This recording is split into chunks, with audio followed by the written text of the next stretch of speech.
Hello दोस्तों, स्वागत है आपका अपने YouTube channel Rohit Goswami law classes में। आज मैं आपको बताने वाला हूँ दहेज यानी ड्वेरी, जो हमारे समाज में एक अभिशाप बन के रह गई है। हमारे प्राचीन काल में यह प्रथा चली आ रही थी और आज भी यह प्रथा चली आ रही है। बीच बीच में इसे रोकने का बहुत ज़्यादा प्रयत्न करा गया, वर्तमान में भी इसे बहुत ज़्यादा रोकने का प्रयत्न किया जा रहा है, लेकिन यह वर्तमान समय में अपने व्यापक रूप में आ चुकी है, अपने पूर्ण रूप से पैर जो पसार चुकी है। और ये ड्वेरी यानी दहेज एक ऐसी घातक बीमारी हमारे समाज में बन गई है जो आए दिन हमारे समाज में इससे रिलेटेड केस देखने को मिल जाते हैं। कहीं हत्याएं, कहीं घर से लड़की को निकाल देना, लड़के की सुसाइड, फोर्स करना, लड़कियों को परेशान करना, मारपीट, जिंदा जला देना, फांसी लगाकर, ये सारी चीज़ें बहुत ज़्यादा आज हमारे वर्तमान समय में हो रही हैं। आप कोर्ट में, कचहरी में आप जाओगे, अगर आपके पास दिन में 3-4 व्यक्ति ना आए ना दहेज प्रथा को लेकर, तो कुछ नहीं है। आज हमारे कोर्ट कचहरी में कम से कम 33-35% दहेज प्रथा के पति पत्नियों के झगड़े चल रहे हैं आज हमारे न्यायालयों में। तो यह एक बहुत बड़ी समस्या है, इससे से हमें निपटना चाहिए। तो इससे निपटना है, हमें समझना है कि है क्या ये।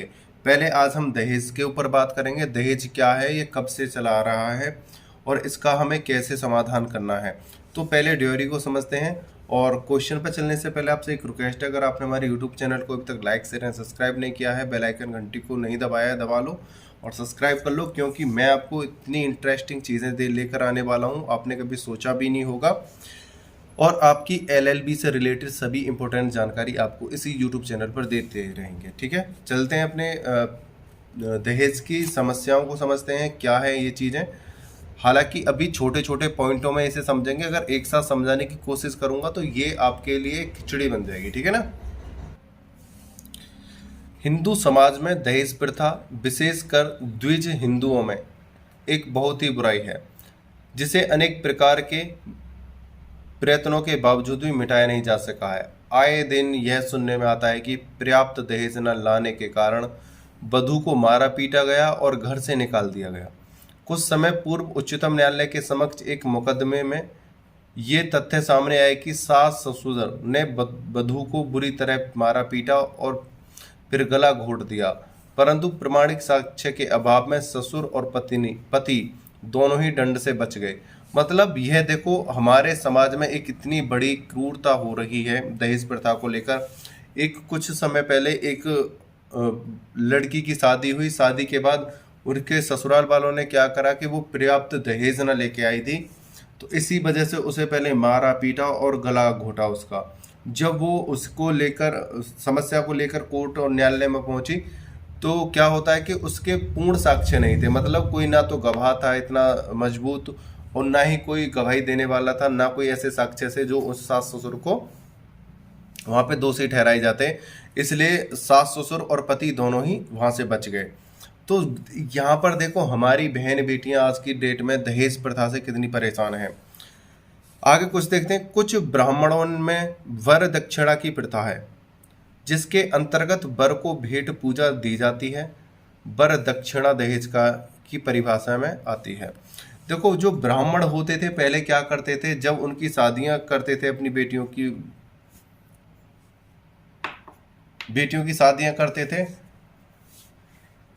जो ब्राह्मण होते थे वो अपनी पुत्रियों की शादियों में कुछ दान देते थे, जैसे गाय दे दिया, सोने चांदी हीरे जवाहरात दे दिए, या कुछ ज़्यादा अमीर होते थे लोग तो वो एक आध गांव नाम कर देते थे। पहले ऐसे ही दहेज दिए जाते थे। अब इसके आगे होता क्या है, उसी को दहेज कहा जाता था। पंजाब और हरियाणा उच्च न्यायालय की एक पूर्ण पीठ ने मत व्यक्त किया कि दहेज और वधू को विवाह के समय दी गई पारंपरिक भेंटें पत्नी का स्त्रीधन होगा। मतलब जो औरत को, लड़की को उसके विवाह के समय जो दी जाएंगी भेंटें, वो पत्नी का स्त्रीधन होगा, वो भेंटें स्त्री की मानी जाएंगी। दहेज का प्रतिषेध करने के लिए, मतलब दहेज को रोकथाम करने के लिए 1961 में दहेज प्रतिषेध अधिनियम संसद द्वारा पारित किया गया था। मतलब दहेज प्रथा को रोकने के लिए, ऐसे कृत्य ना हो, अपराध ना हो, उन्हें रोकने के लिए दहेज प्रतिषेध अधिनियम 1961 लागू किया गया। परंतु यह विधेयक अपने उद्देश्य की पूर्ति में असफल रहा और यह पूर्ण रूप से विफल हो गया और हिंदू समाज में तथा अन्य धर्मावलंबियों में भी दहेज एक कैंसर की भांति बढ़ता ही गया। दहेज प्रतिषेध अधिनियम की परीक्षा के लिए संसद के दोनों सदनों ने एक समिति का गठन किया। जब यह 1961 दहेज प्रतिषेध अधिनियम जब विफल हो गया और ज़्यादा क्रूरता फैलने लगी, एक कैंसर की भांति ये बीमारी बढ़ने लगी दहेज वाली, तब संसद के दोनों सदनों ने मिलकर एक समिति का गठन किया। समिति ने अपनी रिपोर्ट 1982 में प्रस्तुत की और दहेज का प्रतिषेध करने के लिए अनेक सुझाव दिए। समिति की कुछ सिफारिशों को मानते हुए संसद ने दहेज प्रतिषेध अधिनियम 1984 पास किया है। मतलब पहले 1961 दहेज प्रतिषेध अधिनियम आया, लेकिन वो पूर्ण रूप से विफल हो गया। फिर संसद की दोनों सदनों की बैठक हुई, उस बैठक में एक समिति बनी। समिति ने 1982 में एक प्रतिषेध निकाला और उस प्रतिषेध को दहेज प्रतिषेध अधिनियम 1984 में पास किया गया और वह अधिनियम दहेज प्रतिषेध अधिनियम 1984 कहलाया।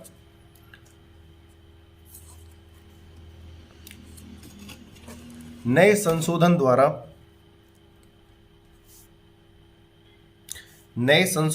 दहेज के प्रतिषेध की संभावनाएं बढ़ी हैं, परंतु यह कहना कठिन है कि यह अधिनियम दहेज प्रथा का उन्मूलन कर सकेगा।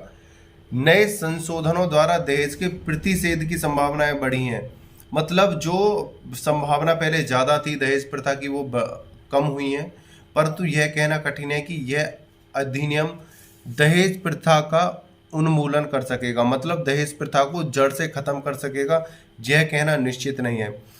प्रथमता तो नए संशोधन कोई क्रांतिकारी संशोधन नहीं है, मतलब जो उसमें संशोधन किए गए हैं कोई ज़्यादा बड़े संशोधन नहीं है, ना ही कोई क्रांतिकारी संशोधन है कि लागू करें हैं अब दहेज प्रथा जो समाज से खत्म ही हो जाएगी, यानी ऐसे कृत्य समाज से समाप्ति हो जाएंगे, नहीं। द्वितीय हम यह जानते हैं कि अनेक सामाजिक कुरीतियों का उन्मूलन करने में भी विधि योगदान तो दे सकती है, परंतु जब तक समाज उनके उन्मूलन का दृढ़ निश्चय न कर ले उन्हें मिटाना संभव नहीं है। मतलब यहाँ पर एक बात और कही गई है कि दहेज प्रथा के लिए नए नए कानून बनाए जा सकते हैं, उन्हें रोकथाम करने के लिए नए नए उपाय बना सकते हैं, थोड़े कठिन कानून बना सकते हैं, लेकिन जब तक समाज उनको नहीं समझेगा, जब तक समाज इनको नहीं खत्म करेगा, तब तक ये खत्म नहीं हो सकती है। यह तो स्वयं समाज को एकत्रित होकर समाज में एक धारणा बनाकर कि दहेज प्रथा जैसी इस कुरीति को समाप्त करा जाए, इस कलंकों को हटाया जाए, तभी यह चीज़ हट सकती है।